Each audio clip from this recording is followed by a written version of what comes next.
এই ঋষভদেবের যে 100 পুত্র হয়েছিল তার মধ্যে জ্যেষ্ঠ এবং শ্রেষ্ঠ পুত্র হলো ভরত মহারাজ। বাদ বাকি 9 জন দিব্যদ্রষ্টা বৈকুণ্ঠ পার্ষদ সাধু, এরা নবযোগীন্দ্র নামে পরিচিত। আমরা একাদশ স্কন্ধে এই নবযোগীন্দ্রগণের ইতিবৃত্তান্ত, তাদের জীবনের চরিত কথা সব শুনতে পাব। আর বাকি থাকলো 90 জন। 90 জনের মধ্যে এই 9 জন হলো এই জম্বুদ্বীপকে যে 9টা বর্ষে ভাগ করা আছে, জম্বুদ্বীপকে যে 9টা বর্ষে ভাগ করা আছে, এই 9টা বর্ষের 9 জন রাজা। আর থাকলো 81 জন। এই 81 জন পুত্র হলো স্মার্তমার্গীয় ব্রাহ্মণ রূপে পরিচিতি লাভ হলো। তার মানে আপনারা পঞ্জিকায় যে গোস্বামী মত এবং স্মার্ত মত, এই দুটো মত পথের কথা দেখতে পান না? তার মধ্যে স্মার্তমার্গীয় ব্রাহ্মণগণ ঋষভদেবের এই 81 জন পুত্র থেকে চলে আসে। এটা দেখতে পাই। আসুন তাহলে এই ঋষভদেবের জ্যেষ্ঠ এবং শ্রেষ্ঠ পুত্র হলো ভরত মহারাজ। এই ভরত চরিত্রটা ভাগবতে বিশেষভাবে বর্ণনা দেওয়া আছে। ভরত মহারাজের 3টি জন্ম হয়েছিল দেখা যায়। প্রথম জন্মটা তার কোন শ্রেষ্ঠ ব্রাহ্মণের ঘরেতে তার জন্ম হয়েছে। আর ব্রাহ্মণের ঘরে জন্ম হলে ভরত মহারাজ কি করেছিলেন না, ভরত মহারাজ সেই জন্মেতে সাধনা করবার জন্য না, চলে গিয়েছিলেন বনে। এখন বনে গিয়ে যথার্থ তিনি সাধনায় আত্মোৎসর্গ করেছিলেন। ঠিকঠাক ব্রাহ্ম মুহূর্তে তিনি শয্যা ত্যাগ করতেন, হরির উপাসনা ঠিকঠাক করতেন, কিন্তু প্রারব্ধ তার ছাড়ল না। হরির শিশু রূপে তার পেছনে প্রারব্ধ এসে উপস্থিত হল। এই ভরত মহারাজ পূর্ণ যৌবনে রাজ্য ঐশ্বর্য সব পরিত্যাগ করে তিনি বনে গেলেন। যথারীতি রাজর্ষি ভরত তিনি কিন্তু ব্রাহ্ম মুহূর্তে, কেন ব্রাহ্ম মুহূর্ত এই কথাটা বলা হচ্ছে না, ব্রাহ্ম মুহূর্তে ভগবানকে আরাধনা করলে না যে ফল প্রাপ্তি যোগ ঘটে, সারাদিন ধরে হরিনাম করলে সে ফল মিলবে না। ব্রাহ্ম মুহূর্তে সাধনার এত প্রভাব। কাকে বলে ব্রাহ্ম মুহূর্ত? এটা হয়তো আপনারা জানেন। ব্রাহ্ম মুহূর্ত কাকে বলে? এখনই জিজ্ঞাসা করলে বলবে, কেন মহারাজ, এ তো সূর্যোদয়ের 1 ঘন্টা 36 মিনিট আগে উঠতে হয়, এই তো বলতে হয়। তাহলে না, ব্রাহ্ম মুহূর্ত জানাটা এইরকম তত্ত্ব না। ব্রাহ্ম মুহূর্ত কাকে বলে? দেখুন, সূর্যোদয়ের, সূর্যের উদয় অস্ত লেখা থাকে পঞ্জিকায়, তো সূর্য উদয়ের পূর্বেতে 4 দণ্ড কালকে বলা হয় অরুণোদয় কাল। 4 দণ্ড মানে 1 দণ্ড মানে 24 মিনিট মনে থাকবে। ষষ্ঠী দণ্ডেতে তার মানে 60 দণ্ডেতে রাত দিন 24 ঘন্টা। তাহলে 1 দণ্ড মানে 24 মিনিট। এই 24 মিনিট যে 1 দণ্ড, এই রকম 2 দণ্ডে 1 মুহূর্ত। 2 দণ্ডে 1 মুহূর্ত। তাহলে সূর্য উদয়ের 4 দণ্ডের পূর্বের যে কালটাকে, টোটাল কালটাকে বলা হচ্ছে অরুণোদয় কাল। মনে থাকবে? এই অরুণোদয় কাল আমাদের কথা বলি না, অরুণোদয় কাল, অরুণোদয় কাল। এই কালটাকে বলা হচ্ছে, এই 4 দণ্ড তার মানে 96 মিনিট কালকে বলা হচ্ছে অরুণোদয় কাল। এখন এই অরুণোদয় কালটা যেখান থেকে রাত্রির দিক দিয়ে শুরু হচ্ছে, এই শুরু থেকে মাত্র 2 দণ্ড 1 মুহূর্ত, এই প্রথম মুহূর্তটার নামই হলো ব্রাহ্ম মুহূর্ত। বলো রাধে রাধে।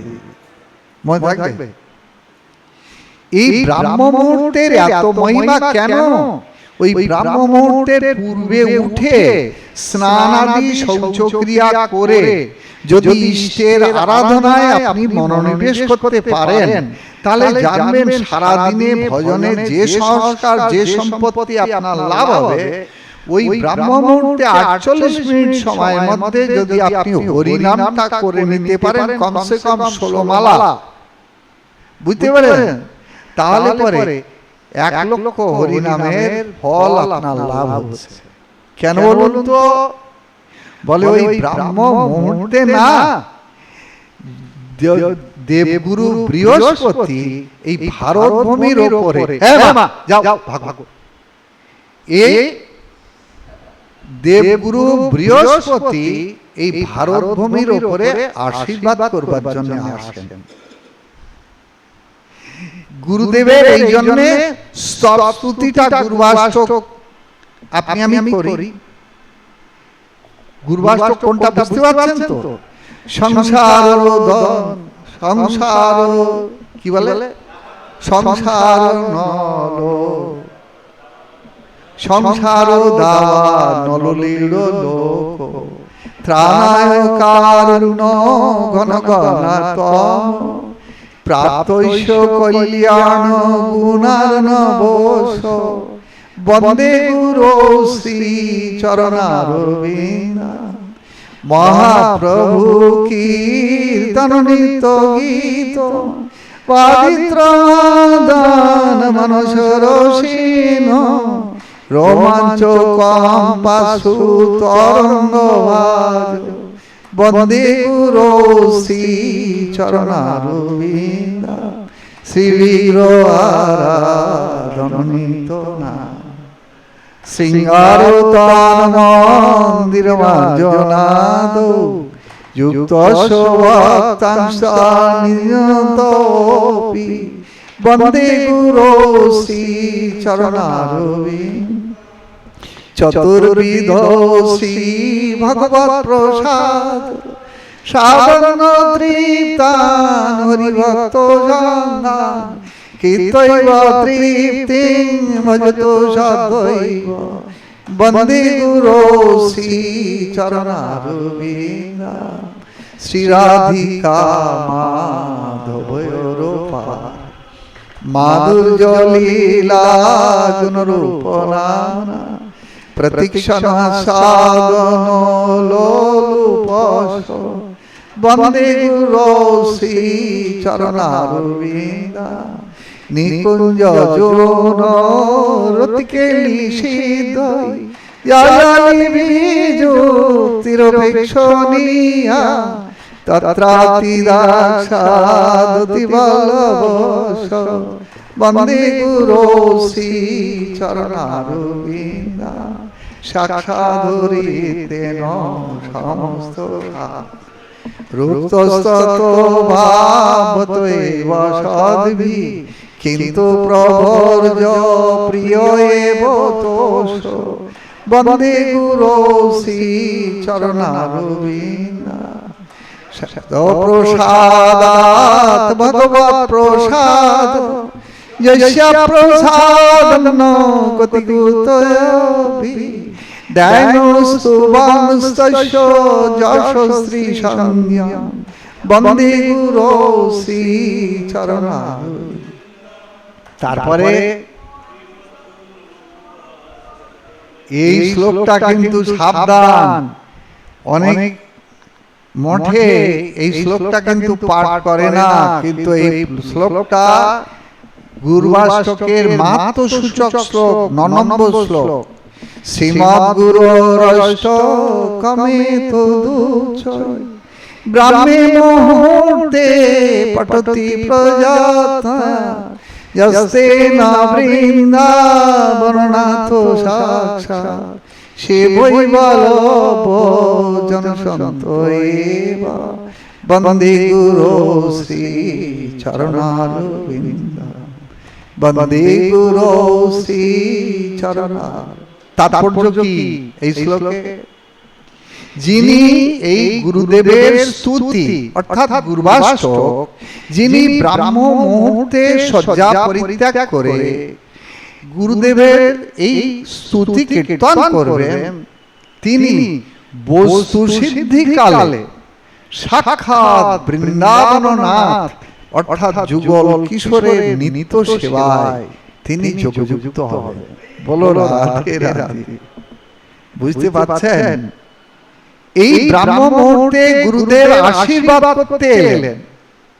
এই জন্য পূর্ব আকাশে দেবগুরু বৃহস্পতি গ্রহ আশীর্বাদ দেওয়ার জন্য যখন এই ব্রাহ্ম মুহূর্তে এসে উপস্থিত হলো, গুরুদেব এলেন।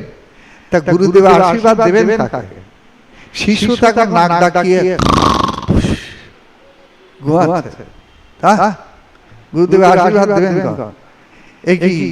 এই জগতে ঘুষখোর গুরুদেব না, শিষ্য আমার বিত্তশালী শিষ্য, সুতরাং উঠুক, উঠে তারপরে আমাকে পূজা টুজা করবে, ভালো দক্ষিণে দেবে, তারপরে আমি নিয়ে যাব, এরকম গুরুদেব না।